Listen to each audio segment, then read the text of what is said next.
got loyalty inside my DNA. I got inner peace, got war and peace inside my DNA. I got poison, pain, and joy inside my DNA. 神羅転生 I was born in this is wild. Immaculate conception, not your thing. Perform like this without you, a new weapon. I don't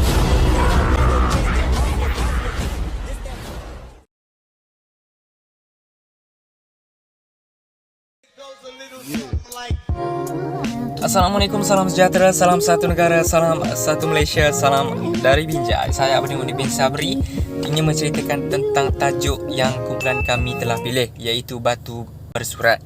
Maafkan saya, rambut saya ala Korea hari ini. So, Batu Bersurat ini dijumpai di Kampung Buluh, Hulu Terengganu. So, Batu Bersurat ini boleh dianggarkan berusia lebih kurang 700 tahun.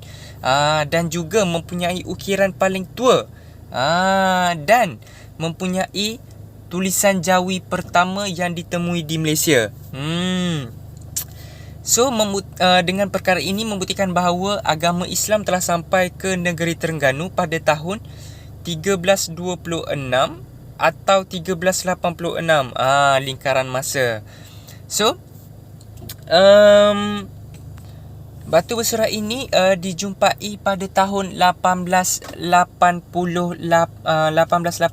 ya. Ada juga yang berpendapat 1899 macam tu.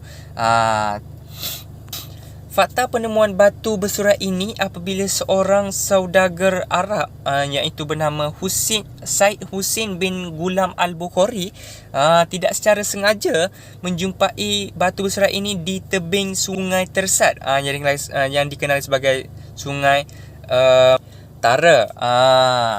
So pada ketika itu saudagar Arab ini waktu selepas banjir beliau menjumpai Batu Bersurat ini dalam keadaan dalam keadaan seperti alas kaki di bahagian naik tangga masjid.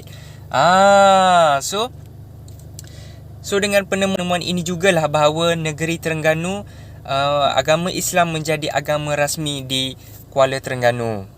Assalamualaikum warahmatullahi wabarakatuh. Nama saya Syazam Akif. Terima kasih kepada Abdul Munim dengan penerangan yang sangat jelas. So sekarang saya akan ceritakan sedikit juga tentang Batu Bersurat. Jom.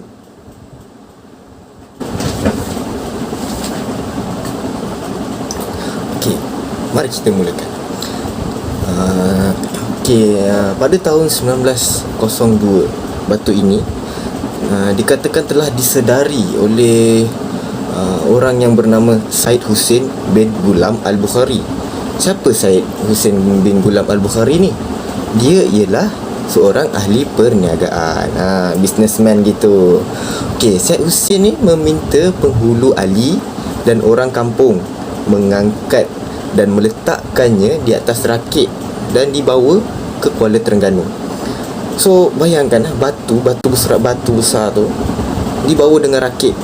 Hebat orang zaman dulu ni. So jadi sesampainya di Kuala Terengganu, batu ini telah ditunjukkan atau dipersembahkanlah ke bawah Duli Yang Maha Mulia Sultan Zainal Abidin yang ketiga. Dan kemudian batu itu diletakkan di atas Bukit Puteri. Di mana Bukit Puteri tu? Kuala Terengganu lah. So pada tahun 1922 pula, tadi 1902 batu itu ditemui. Kemudian 1922, Timbalan Penasihat Inggeris di Terengganu, Encik H.S. Peterson, meminta seorang juru foto mengambil gambar.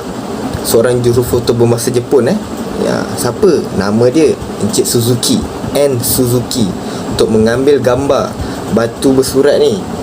Dan gambar tu dihantar kepada C.O. Blackden. Maafkan saya, C.O. Blackden, untuk dibuat pembacaan. Dan batu itu telah patah sebahagian di sebelah atasnya. So dan batu itu ditulis dalam bahasa Melayu. Dia tulis dalam bahasa Jawi tapi dia bahasa Melayu. So kita tahu orang dulu-dulu tulis dalam bahasa Jawi. Sekarang kan kita banyak tulis dalam bahasa Rumi. So dulu tulisan dalam bahasa Jawi, tetapi dia still bahasa Melayu. So dengan tulisan Jawi tu yang bertarikh 702 Hijrah. So pada tahun 1923 pula, setahun selepas itu, batu ini dipinjamkan ke Muzium Singapura, sehingga Muzium Negara di Kuala Lumpur siap dibina. So batu bersurat tersebut telah dipulangkan ke Kuala Lumpur dari Muzium Raffles Singapura. So pada 12 Februari 1987, Kerajaan Negeri Terengganu telah menulis surat kepada Jabatan Muzium menyatakan hasrat mereka lah untuk mendapatkan kembali batu bersurat itu. Dan untuk apa? Untuk dijadikan bahan pameran di Muzium Negeri Terengganu. Pada tahun 1991 pula, Jemaah Menteri telah memutuskan supaya batu bersurat itu dipulangkan kepada Kerajaan Negeri Terengganu. So pada 1987 dia orang menulis surat, dan 4 tahun selepas tu baru dapat kebenaran untuk memulangkan balik, memberikan semula batu bersurat tu kepada Kerajaan Negeri Terengganu. Itu saja daripada saya. Teruskan kepada presenter yang seterusnya. Nama saya Muhammad Alif bin Muda. Tarikh tepat bagi batu bersurat ini mempunyai banyak persisihan kerana dapat kerosakan pada bahagian rendah sebelah kiri pada baris 11 menyatakan tarikh batu bersurat itu. C.O. Blagan, orang yang pertama mentafsir batu bersurat ini, mempertikaikan tarikh sebenar batu bersurat ini pada 7 Rejab 702 Hijrah bersamaan dengan 1303 Masihi. Dalam sebuah rencana, beliau ada menyampaikan banyak kemungkinan tarikh antara bulan Februari Mac 1300 Masihi hingga Februari 1387 Masihi, dan menyimpulkan berdasarkan alasan umum, beliau cenderung untuk bersandar kepada kemungkinan tarikh terkini.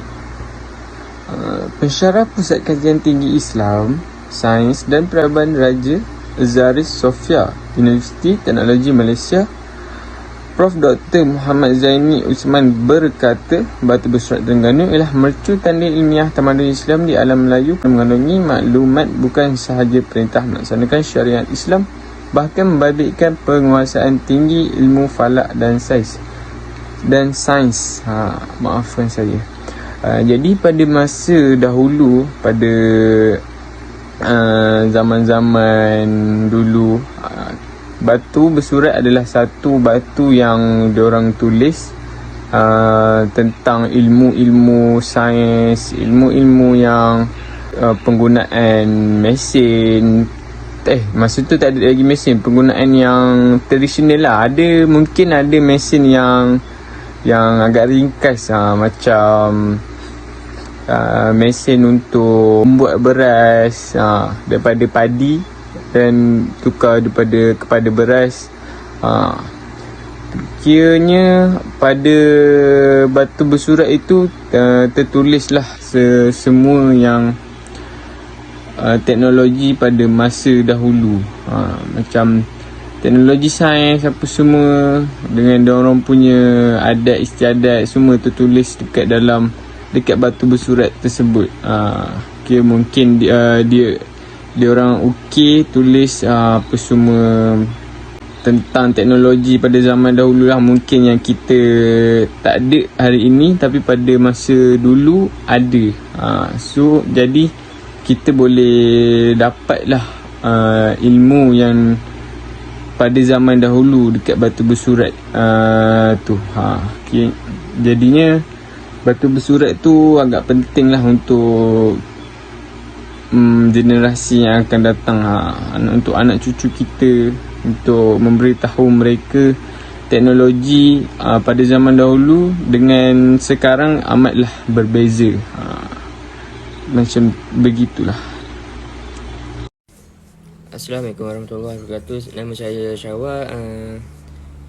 Terima kasih kepada kawan-kawan saya yang telah menceritakan spesifik tentang batu berserak yang berada di Terengganu ni. Okey, saya ingin sambung sedikitlah.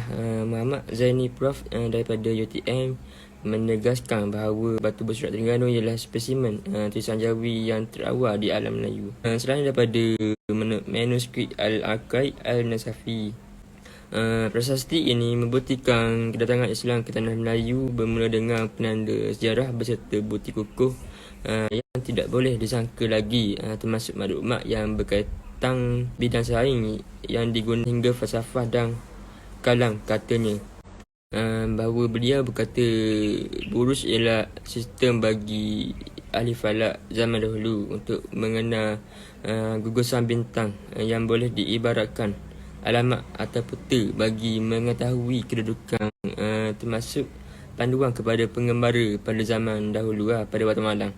Beliau berkata batu berserak Terengganu mempunyai istilah Arab iaitu syaratan yang merujuk kepada dua bintang dalam buruj Aris atau Ram, yang membuktikan masyarakat masa itu sudah mempunyai pengetahuan dan menguasai ilmu falak seperti pencapaian awal dalam sejarah serta tamadun Islam terdahulu. Okey. Ilmu falak dalam batu berserak Terengganu diterangkan secara terperinci kerana ada maklumat yang mengenai hari pertama, hari Jumaat, bagi membawa erti Jumaat pertama Rejab. Okey. Gugusan bintang yang disebut syaratan atau nama saintifiknya Aris ialah rumah pertama yang dilalui bulan apabila bulan naik. Fakta itu penting kerana Rajab adalah antara 4 bulan yang dimuliakan dalam takwim kalender Islam, dan 27 Rajab juga berlakunya peristiwa Isra' dan Mi'raj apabila Rasulullah SAW diangkat ke langit untuk menerima perintah Allah Subhanahu Wa Taala. Katanya